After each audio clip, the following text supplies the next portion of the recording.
क्या हालचाल। तो बच्चों आज का टॉपिक लेते हैं हम चाल तथा वेग में अंतर। चाल तथा वेग में अंतर। तो एक कॉलम में चाल लिख लेना और एक में वेग।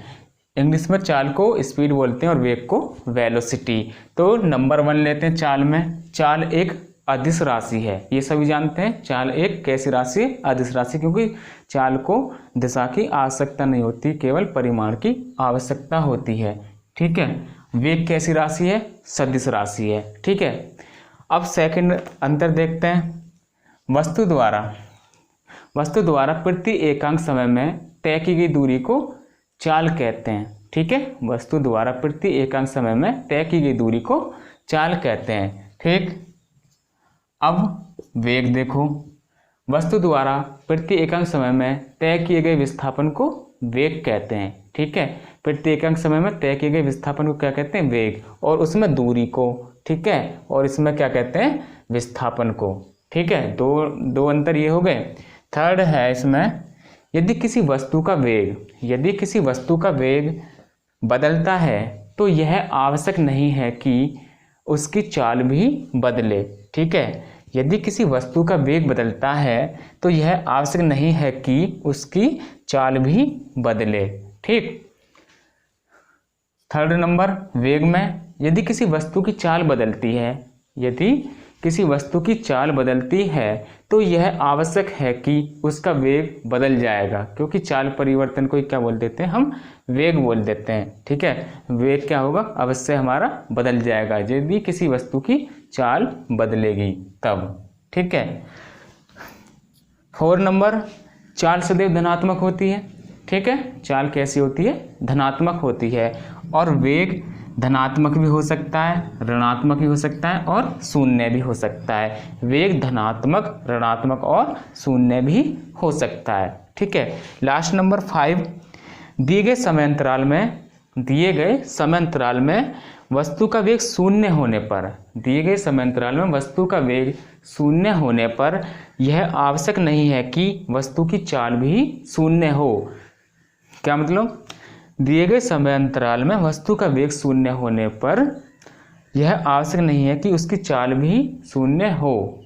ठीक। लास्ट नंबर वेग में, दिए गए समय अंतराल में यदि वस्तु की चाल शून्य होगी तो वेग भी क्या होगा? उसका शून्य ही होगा। ठीक है। वस्तु की चाल शून्य होने पर वेग क्या हो जाएगा? हमारा शून्य हो जाएगा। ठीक है। अब नेक्स्ट टॉपिक लेते हैं हम, क्या? त्वरण लेते हैं। इंग्लिश में एक्सेलरेशन या एक्सीलरेशन भी बोल देते हैं इसको। ठीक है। त्वरण। अब त्वरण क्या होता है? जब वस्तुएं समान समय अंतराल में समान गति करती हैं तो समान ही उनकी परिवर्तन आता है। ठीक है। जब समान समय अंतराल में समान दूरी चलती हैं तो समान ही वेग से गति करती हैं। ठीक है। अब जैसे ही वस्तु एक समान गति करने के बाद में जब असमान गति करती है, ठीक है, असमान गति करती है तो उसमें समय के साथ वेग में भी परिवर्तन होता रहता है। और वेग में परिवर्तन होने की घटना को हम क्या बोल देते हैं? भौतिकी में त्वरण बोल देते हैं। तो इसकी एक परिभाषा है, क्या? किसी वस्तु की समय के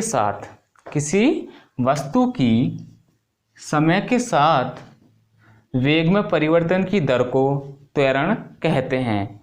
इसे स्मॉल a से व्यक्त करते हैं। ठीक है। इसे स्मॉल a से व्यक्त करते हैं। एक बार फिर, किसी वस्तु की समय के साथ वेग में परिवर्तन की दर को त्वरण कहते हैं। इसे स्मॉल a से व्यक्त करते हैं। ठीक है। इसका फॉर्मूला, त्वरण स्मॉल a बराबर क्या हो जाएगा? वेग में परिवर्तन बटे समय अंतराल। फॉर्मूला क्या हो गया? त्वरण इज इक्वल टू वेग में परिवर्तन बटे समय अंतराल। ठीक है। अब कंडीशन, यदि किसी वस्तु का प्रारंभिक वेग स्मॉल u तथा t समय बाद वेग स्मॉल v हो जाता है। यदि किसी वस्तु का प्रारंभिक वेग u तथा t समय बाद वेग स्मॉल v हो जाता है तब त्वरण का फॉर्मूला क्या बनेगा? अंतिम वेग में से, यानी कि जो बाद में वेग है उसमें से प्रारंभिक वेग को माइनस कर देंगे, v minus u upon T, और समय से क्या कर देंगे? भाग दे देंगे। क्या बन जाएगा? त्वरण small a equal to v minus u upon t. ठीक है, ये तो हो गए फॉर्मूले। ठीक है, उसके बाद में ये कैसी राशि है, यह एक सदिश राशि है, इसका एसआई मात्रक मीटर प्रति सेकंड स्क्वायर होता है। ठीक है, मीटर प्रति सेकंड स्क्वायर होता है। कैसे, वेग का मात्रक यहां पे लिखा, वेग का मात्रक क्या होता है, मीटर प्रति सेकंड। ठीक, और नीचे जो समय अंतराल दे रखा उसका भी लिखा, क्या, सेकंड। तो क्या हो जाएगा, मीटर प्रति, एक सेकंड ये रहा और ये ऊपर पहुंच जाएगा, क्या हो जाएगा, सेकंड स्क्वायर। ठीक है, यहां से आ जाता है ये। अब नोट, यदि त्वरण तथा वेग की दिशा समान है, यदि त्वरण तथा वेग की दिशा समान है तो त्वरण कैसा होगा, धनात्मक होगा। या फिर यदि वेग की दिशा में ही त्वरण कार्य कर रहा है तब त्वरण कैसा होगा, धनात्मक। यदि कोई वस्तु आगे की ओर चल रही है और हम उसमें क्या कर दें, धक्का लगाना स्टार्ट कर दें, तब उसमें जो उत्पन्न त्वरण होगा कैसा होगा, धनात्मक। ठीक है, सेकंड, यदि त्वरण और वेग की दिशा क्या है, विपरीत है।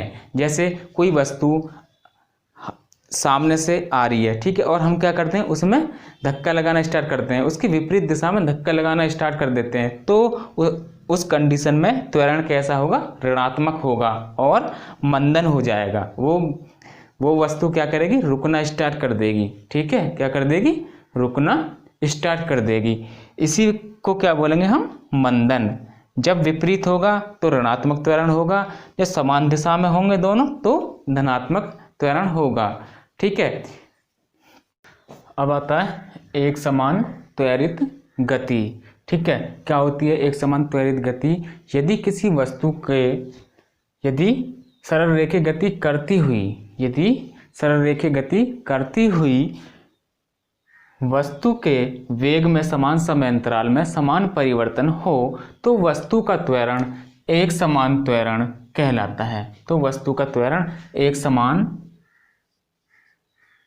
त्वरण कहलाता है तथा वस्तु की गति एक समान त्वरित गति कहलाती है। एक बार फिर देखें, यदि सरल रेखीय गति करती हुई वस्तु के वेग में समान समय अंतराल में समान परिवर्तन हो तो वस्तु का त्वरण एक समान त्वरण कहलाता है तथा वस्तु की गति एक समान त्वरित गति कहलाती है।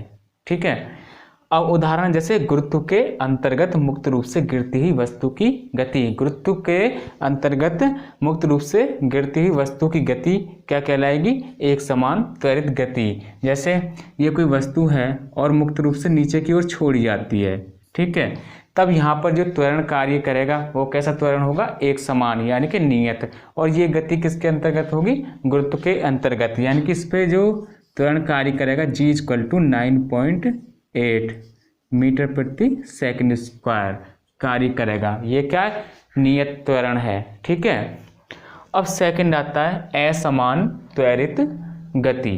असमान त्वरित गति, यदि वस्तु के वेग में समान समय अंतराल में भिन्न भिन्न परिवर्तन हो तो वस्तु का त्वरण असमान त्वरण कहलाता है। वस्तु का त्वरण कैसे कहलाएगा, असमान त्वरण। कब, यदि वस्तु के वेग में समान समय अंतराल में भिन्न भिन्न परिवर्तन हो तब वस्तु का त्वरण समान त्वरण कैसा कहलाएगा, असमान त्वरण कहलाएगा। ठीक है, जैसे एक समान वृत्तीय गति करती हुई वस्तु की गति, एक समान वृत्तीय गति करती हुई वस्तु की गति। जब कोई वस्तु एक समान वृत्तीय गति करती है, ठीक है, क्या करती है, वृत्तीय गति करती है, तो यहाँ पर वस्तु पर लगने वाला अभिकेंद्र त्वरण का मान, अभिकेंद्र बल का मान, अभिकेंद्र बल के परिमाण का मान तो समान रहता है, परंतु इसकी दिशा लगातार बदलती रहती है।